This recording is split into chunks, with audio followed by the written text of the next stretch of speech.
একটি ছেলেকে মাদ্রাসায় দেওয়া হয়েছে। মাদ্রাসায় রামপুরা মাদ্রাসায়।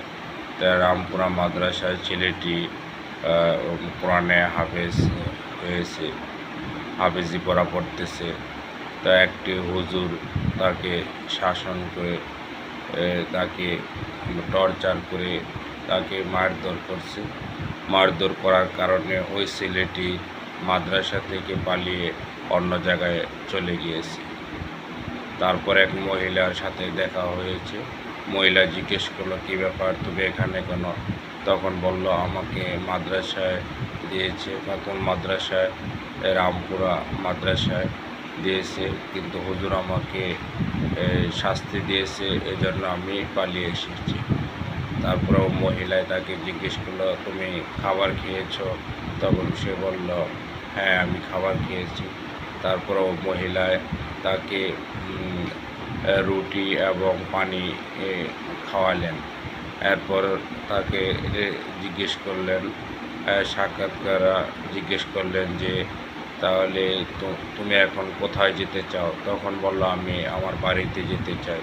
তখন বলল, তোমার বাড়ি কোথায়? তখন সে বলল, আমার বাড়ি কুমিল্লা লাকসাম। তখন বলল, কুমিল্লা লাকসাম, তাহলে এখান থেকে কিভাবে যাওয়া যায়? তখন ছেলেটি বলল যে, প্রথমে আমাকে এখান থেকে সায়দাবাদ যেতে হবে।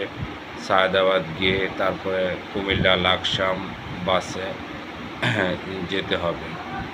যাওয়ার পরে সেখান থেকে কুমিল্লা লাকসাম নেমে উত্তর হাওলা গ্রামে আমার গ্রাম।